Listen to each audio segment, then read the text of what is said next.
बहुत समय पहले की बात है। एक छोटे से गांव में रामू नाम का एक किसान रहता था। गांव में रामू की एक छोटी सी जमीन थी जिस पर वह खेती किया करता था। रामू का परिवार बहुत छोटा था। उसके परिवार में उसकी मां शकुंतला और पत्नी सीता और उनका एक छोटा सा बेटा था जिसका नाम था भोला। रामू बहुत मेहनती था। वह सूर्योदय से पहले उठता और खेतों में काम करने निकल जाता। उसकी मेहनत और लगन के बावजूद उनकी फसल अक्सर अच्छी नहीं होती थी, क्योंकि उसके पास ना तो अच्छे बीज थे और ना ही सिंचाई के पर्याप्त साधन थे। फसलों की सिंचाई के लिए रामू को ज्यादातर वर्षा पर ही निर्भर रहना पड़ता था। फिर भी रामू अपनी स्थिति से संतुष्ट था और हमेशा भगवान का धन्यवाद करता था। उसी गांव में एक अमीर सेठ भी रहता था जिसका नाम सेठ धनराज था। सेठ धनराज बहुत लालची और निर्दयी इंसान था। उसने गांव के कई गरीब किसानों की जमीन अपने नाम करवा ली थी और उन पर ब्याज का भारी बोझ डाल दिया था। एक बार गांव में सूखा पड़ गया। कई महीनों तक बारिश नहीं हुई और किसान परेशान हो गए। रामू की भी फसलें सूख गई और उसके बाद खाने को कुछ भी नहीं बचा। उसकी स्थिति दिन पर दिन खराब होती जा रही थी। भाई, इस साल तो बड़ी मुसीबत आ पड़ी है। हमारे सारे खेत सूख गए हैं। फसल का नामो निशान नहीं बचा। अब हम क्या करेंगे? हाँ रामू, मेरी भी सारी फसल बर्बाद हो गई। बच्चों के खाने के लिए अनाज तक नहीं बचा है। समझ में नहीं आ रहा कि इस संकट से कैसे निपटें। सरकार ने तो कुछ मदद का वादा किया था लेकिन अब तक कुछ नहीं हुआ। हमें कुछ करना होगा वरना भूखे मर जाएंगे। मुझे लगता है हमें सेठ जी से मदद मांगनी चाहिए। हम किसानों की स्थिति के बारे में तो सेठ जी को भी पता जरूर होगा। चलो सेठ जी से बात करके देखते हैं, शायद वह हमारी कुछ मदद कर सके। रामू भाई, सेठ जी के पास तो गलती से भी मत चले जाना। एक नंबर का लालची इंसान है। अभी हरिया ने कुछ दिन पहले ही सेठ जी से कुछ पैसा ब्याज पर उधार लिया था और उससे सेठ ने हरिया का ब्याज इतना ज्यादा कर दिया कि वह चुका नहीं पाया और ब्याज न चुका पाने के कारण उस धनराज ने उसकी जमीन जब्त कर ली। फिर हम क्या करेंगे? अभी तो हमारे पास बिल्कुल पैसे नहीं बचे हैं। घर में खाने के लिए राशन तक नहीं है। अब जो भी हो, अभी तो बस एक सेठ जी ही सहारा है। उनसे अभी कुछ पैसे मांग लेते हैं, बाद की बात बाद में देखेंगे। देखो रामू, मेरा मकसद था तुम्हें सतर्क करना। अब तुम जो भी करो, आगे तुम्हारी इच्छा। मुझे लगता है हमें मिलकर गांव की पंचायत से बात करनी चाहिए। शायद मैं कोई उपाय निकाल सके। सही कह रहे हो श्यामलाल, एकजुट होकर ही हम इस समस्या का सामना कर सकते हैं। अगर हम सब मिलकर पंचायत के पास जाएं और अपनी स्थिति बताएं तो शायद कोई हल निकल आए। ठीक है, तो फिर कल सुबह ही हम सब पंचायत के पास चलेंगे और हमें सरकार की योजनाओं के बारे में भी पता करना चाहिए। हो सकता है हमें कोई राहत मिल जाए।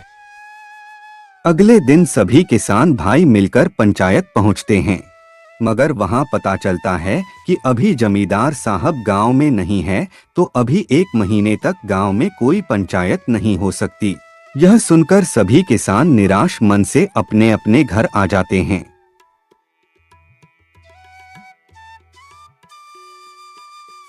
सीता, अब क्या होगा? हमारी सारी फसल सूख गई है। खाने को कुछ भी नहीं बचा। हमें कहीं से मदद नहीं मिली तो हम भूखे मर जाएंगे। आप ज्यादा चिंता मत करो। भगवान ने हमें अब तक संभाला है, आगे भी वह हमारी मदद करेंगे। हमें धैर्य रखना होगा। सेठ धनराज से कर्ज लेने का सोचा है, शायद वही हमारी मदद कर सके, लेकिन मुझे डर है कि उनकी शर्तें बहुत कठोर होंगी। हाँ, मैं जानती हूँ सेठ धनराज बहुत लालची इंसान है, लेकिन हमारी स्थिति ऐसी है कि हमें कुछ ना कुछ करना ही पड़ेगा। तुम सेठ धनराज से बात कर लो, शायद कोई रास्ता निकल आए। कल सुबह धनराज के पास जाऊंगा।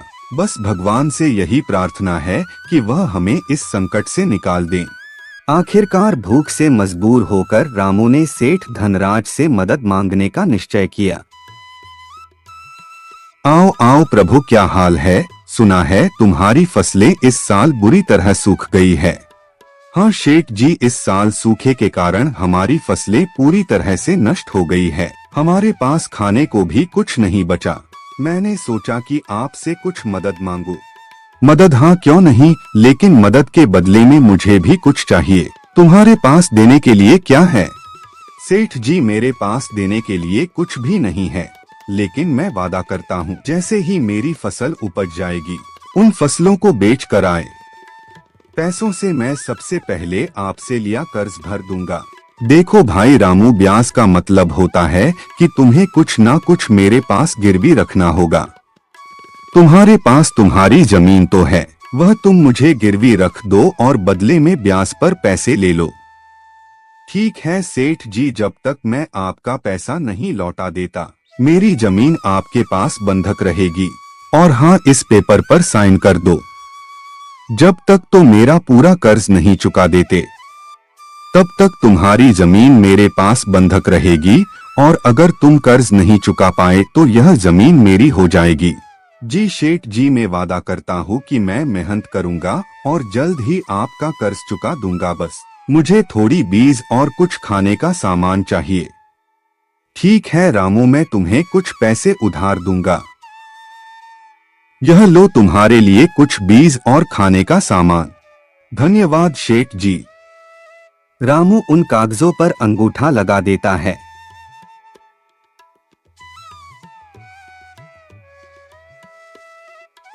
सीमा, शेठ धनराज ने हमें कर्ज तो दे दिया, लेकिन उसने हमारी जमीन बंधक रख ली है। अगर हम समय पर कर्ज नहीं चुका पाए तो हमारी जमीन उसकी हो जाएगी।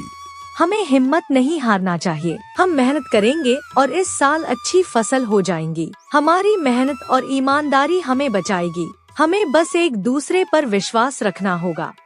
तुम सही कह रही हो सीमा, हम मिलकर मेहनत करेंगे और इस बार हमारी फसल जरूर अच्छी होगी। भगवान हमारे साथ हैं। सीमा, यह लो, इसमें कुछ बीज है और कुछ खाने का सामान है। तुम अभी इन बीजों को संभाल कर रख दो। मैं कल सुबह सबसे पहले खेतों में बीज की रोपाई करूंगा और इसमें जो खाना है वह तुम सब के लिए निकाल कर ले आओ।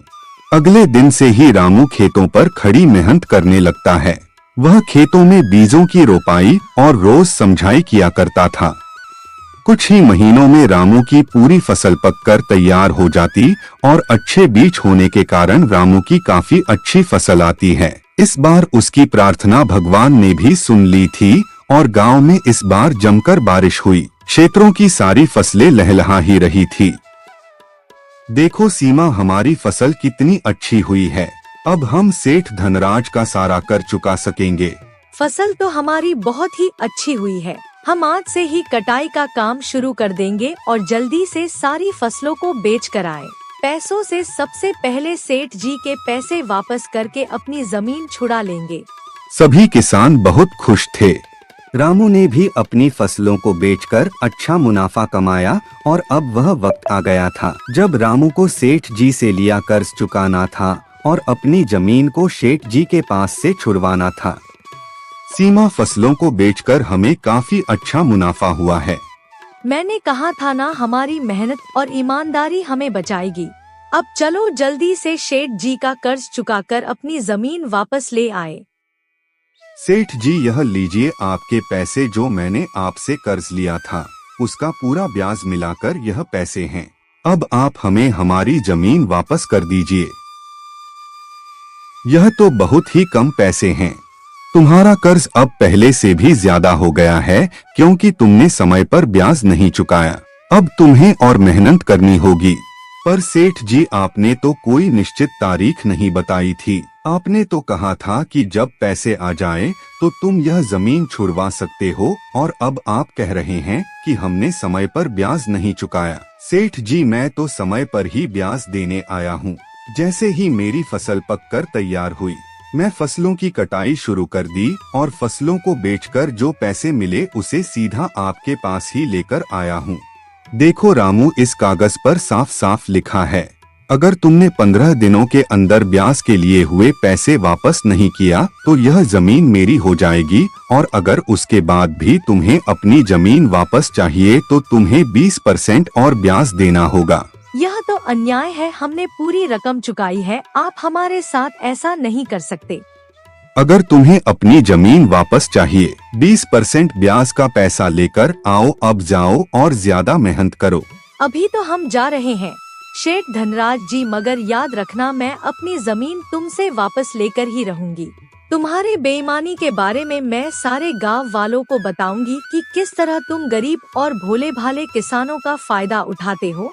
सीमा और रामू निराश मन से सेठ जी के घर से आ गए और सेठ जी द्वारा किए गए धोखे को गांव के सभी किसानों को बताया। यह बात सुनकर गांव के सभी किसान बहुत क्रोधित हो गए। ये सेठ धनराज अपने आप को समझता क्या है, अगर ऐसा ही चलता रहा तो देख लेना एक दिन ये सेठ हम सभी किसानों को ले डूबेगा। हमें सेठ के खिलाफ कुछ न कुछ तो करना ही होगा। हाँ, लेकिन सबसे पहले ये सोचो कि रामू की जमीन उस सेठ धनराज से कैसे छुड़वाए। वह सेठ तो ये जिद करके बैठा है कि रामू 20% ब्याज और ज्यादा देगा तभी उसकी जमीन वापस करेगा। हमें पंचायत में जाकर इसकी शिकायत करनी चाहिए। अब तो जमींदार साहब भी घर आ गए होंगे, लेकिन मुझे लगता है एक बार हमें सेठ धनराज से भी बात कर लेनी चाहिए। अगर सेठ धनराज प्यार से मन जाता है तो ठीक, वरना फिर हम पंचायत में ही इसकी शिकायत करेंगे। सभी किसान मिलकर सेठ धनराज के पास पहुंच जाते हैं। सेठ धनराज, आपने रामू की जमीन को क्यों हड़प रखा है? आप उसकी जमीन वापस कर दीजिए। आपको रामू ने जब सारे पैसे दे दिए हैं तो आप उसकी जमीन वापस नहीं कर रहे हैं। तुमसे किसने कहा कि रामू ने सारे पैसे वापस दे दिए हैं? रामू ने बस कुछ पैसे वापस दिए हैं, बाकी ब्याज के पैसे देने अभी बाकी है। जब तक वह पैसे मेरे हाथ में नहीं आते रामू की जमीन वापस नहीं मिलेगी। देखिए सेठ जी, इतना तो हमें भी पता है कि आप ब्याज पर पैसे देने के बदले हम गरीब किसानों को बहुत भारी लूटते हैं। अगर आप रामू की जमीन सीधे सीधे वापस नहीं करेंगे तो हम पंचायत में जाएंगे, और अगर एक बार आपका नाम हमने पंचायत में दे दिया तो आपको भी पता है कि पूरे गांव में आपकी कितनी बदनामी होगी। तो आप सीधे सीधे अगर रामू की जमीन वापस कर सकते हैं तो कर दीजिए, वरना हम पंचायत में जाएंगे। पंचायत का नाम सुनकर सेठ धनराज थोड़ा घबरा जाता है। अगर यह बात पंचायत तक पहुंच गई तो पूरे गांव में मेरी बहुत बदनामी होगी। नहीं नहीं, मैं ऐसे होने नहीं दे सकता। लगता है इस रामू की जमीन वापस करनी ही पड़ेगी। एक काम करता हूँ, इसकी जमीन वापस कर ही देता हूँ। कम से कम गांव में मेरी इज्जत तो बनी रहेगी। अरे किसान भाइयों, इतना क्यों नाराज होते हो? एक जमीन ही तो है। ठीक है रामू, मैं तुम्हारी जमीन तुम्हें वापस करता हूँ और तुम्हें अब कोई ब्याज देने की भी जरूरत नहीं है। इस घटना ने रामू को सिखाया कि मेहनत और ईमानदारी से हर मुश्किल हर को पार किया जा सकता है।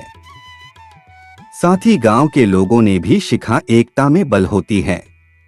रामू और उसका परिवार खुशी खुशी अपने खेतों में काम करते हैं और गांव के लोग भी मिलकर एक दूसरे की मदद करते हैं।